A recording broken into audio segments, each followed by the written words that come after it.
سلام شنونده عزیز، در نوید بامدادی امروز دوشنبه 30 ایول من طاهر سفر با شما هستم. ساعت در شهر پراگ 7 صبح است، در شهر دوشنبه 10 و ظاهرا امروز یک روز پر از دو و تاز در تاجیکستان می شود، چون مقامات انتظامی جستجوی افرادی را ادامه می دهند که به گفته آنها در هلاکت 4 سیاح خارجی در دنقره دست دارند. دیروز در یک حادثه که هنوز جزئیاتش معلوم نیست، 2 شهروند آمریکا، 1 نفر از شویتساریا و 1 شهروند هلند هلاک شدند. امامعلی رحمان رئیس جمهوری تاجیکستان در رابطه با مرگ این سیاحان دوچرخه سوار به دونالد ترامپ رئیس جمهوری آمریکا، آلن برسر رئیس جمهوری شویتساریا، ویلیام الکساندر شاه نیدرلندیا اظهار تسلیت کرده و وعده داده است که مقامات انتظامی عاملان این جنایت به گفته او ظالمانه را پیدا می‌کنند و جزای سزاوار می‌دهند. از این پیش وزارت امور داخلی از بازداشت 3 نفر خبر داد که به همدستی در گروه متهم می‌شوند که باعث هلاکت 4 سیاح و مجروح شدن 3 تن دیگر شدند. مقامات قبلا گفتند که 1 نفر را با اتهام دست داشتن در هلاکت سیاحان خارجی دستگیر کردند، 2 نفر دیگر نابود کرده شدند. وزارت روز دوشنبه 30 ایول گفت بر اساس بیانات یکی از بازداشت شده ها، ساکن دوشنبه، یک ساکن کولاب، ساکن دیگری از ناحیه جیهون همچون گمانبر و همکاری با این گروه دستگیر شدند. وزارت گفت که عملیات جستجویی برای دستگیر کردن اعضای دیگر گروه ادامه دارد. از این پیشتر وزارت امور داخلی یک جوان 21 ساله را دستگیر کرد که به گفته مقامات انتظامی در هلاکت 4 سیاح خارجی دست دارند و 2 نفر دیگر به گفته وزارت همراهان این جوان بودند و برای مقاومت نشان دادن یا مقابلت نشان دادن به کارمندان میلیسا نابود کرده شدند. معلوم نیست این افراد به کارمندان میلیسا مقاومت مسلحانه نشان دادند یا نه. وزارت درباره جزئیات حادثه گفت که راننده جوان 21 ساله در ناحیه دنقره 7 سیاح دوچرخه سوار خارجی را پخش کرده است و طوری گفتیم در نتیجه 4 نفر آنها هلاک شدند، 3 نفر دیگر جراحت برداشتند و جراحت های سبک. قبلا گزارش های هم بود که گویا به سیاحان با کارد حمله کرده باشند و وزارت امور داخلی گفت که این فرضیه های دیگر را تحقیق میکند. با گفته وزارت با دستور امامعلی رحمان رئیس جمهور تمام جز و تام های ساختارهای قدرتی برای دستگیر کردن جنایتکاران سفربر کرده شدند. وزارت امور داخلی تاجیکستان درباره شهروندی کشورهای شهروندی این سیاحان چیز نگفته است، ولی بعدا معلوم شد که 2 نفر، یکی از شویتساریا هستند، یکی از هلند و 2 نفر دیگر از امریکا. و در جریان روز اگر تحول تازه در رابطه با این خبر پیش آمد حتما به شما میرسونیم. برای همین در وبسایت ما بمانید azadi.org، در کانال آزادی ویدیو در یوتیوب نیز هستیم. خب میرویم به یک خبر مهم دیگر، خبر بین المللی و این هم درباره قرب ریال است، پول ملی ایران که با نزدیکتر آمدن تحریمات اقتصادی آمریکا دیگر باره ارزشش پایان می رود.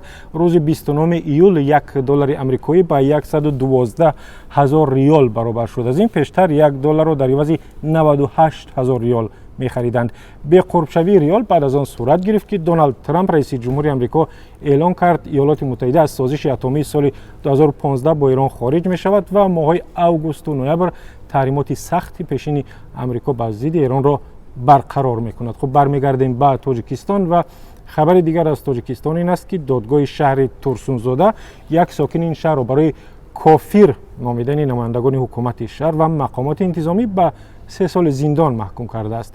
داستانی کل روز 27 ایول خبر داد که قیوم صدیقوف ماه دکبر سال 2017 در یک جمع در خانه برادرش با رئیس جماعت 10 سالگی استقلال در تورسونزاده، رئیس کمیته محله نورستان و امام همین دهه بحث کرده است و آنها را کافر نامیده است. به گفته دادستانی قیوم صدیقوف این افراد را برای آن کافر گفته است که گویا اجازه دادند مسجد به سند محله به جای جمعیتی تبدیل داده شود. دادستانی میگوید که قیوم صدیقوف همچنین ماه فوریه امسال در یک مجلس ساکنان دهه نورستان گفته است ما باید برای باز کردن مسجد حرکت کنیم و با چنین گفته باعث نارام شدن وضع مجلس و بی‌ضابطگی اشتراکچیان جلسه شده است. برای این رفتار دادگاه قیوم صدیقوف را به تشکیل گروه جنایی و همین گونه برانگیختن عداوت گناهکار دانسته او را به 3 سال زندان محکوم کرده است. به گفته دادستانی قیوم صدیق در گذشته برای قاچاق مواد مخدر به 22 سال زندان محکوم شده است. و از جمله خبرهای اقتصادی و خوش برای ساکنان تاجیکستان و ازبکستان این است که شرکت سامان ایر گفت از ماه آینده هواپیماهایش به شهر بخارای ازبکستان پرواز میکنند. در بیانیه رسمی شرکت از روز 28 ایول آمده است در سال رشد سیاحی و هنرهای مردمی از ماه اوگوست امسال شرکت هواپیمایی نخست در تاریخ تاجیکستان صاحب استقلال پروازهای منتظم را در خط سیر دوشنبه بخارا دوشنبه راه اندازی میکند. شرکت خصوصی سامان ایر که پرواز به شهر تاشکند را متوقف کرده بود گفت که از روز 28 ایول پروازها در خط سیر دوشنبه تاشکند دوشنبه از نو شروع شد. هواپیمای بوینگ 737 ساعت 15:40 به وقت دوشنبه به پایتخت کشور همسایه پرواز کرده است. پرواز 45 دقیقه است و پروازها در این خط سیر هفته یک مرتبه روزهای جمعه صورت میگیرد. از این پیشتر شرکت دولتی تاجیک ایر گفت که از روز 28 ایول خط سیر دوشنبه سمرقند را باز کرده است.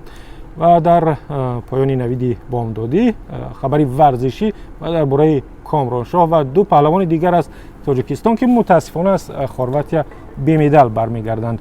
در مسابقه گرانپری جودو در شهر زاگرب سه ورزشکار اکمل مرادوف، کرامت الله حکیموف و کامرانشاه اوستاپیریان در سبقت مردان شرکت ورزیدند. اکمل و کرامت الله روز 28 ایول در رقابت‌ها در وزن زیر 81 کیلوگرم رقابت کردند. اکمل در نخستین قوازمایی از پهلوان ازبکستان شرافالدین بالتبایف شکست خورد. کرامت الله که در دور اول آزاد بود در دور دوم از تمازی کروکازاشویلی از گرجستان مغلوب گشت. کامرانشاه اوستاپیریان باشد روز 29 ایول در وزن زیر 90 کیلو وارد رقابت شد. او که به سبقت از دور دوم آغاز کرد قوازمایی را بر رقیبش از ترکیه باخت. کامرانشاه فعلا در فهرست جهانی جودو در مقام ششم قرار دارد. و بیننده عزیز خبر و گزارش و ویدیوهای دیگر را میتوانید در همین کانال آزادی ویدیو در یوتیوب تماشا کنید و دوستان خود را هم دعوت کنید توصیه بدید که این برنامه‌های ما را تماشا کنند و در صفحه azadi.org هم برنامه‌های ما را میتوانید ببینید، گزارش ها را بخونید و البته در جریان روز بازگشت به صفحه‌های ما را از یاد نبرید چون خبرهای تازه را با آنکه به دست ما رسید میگذاریم.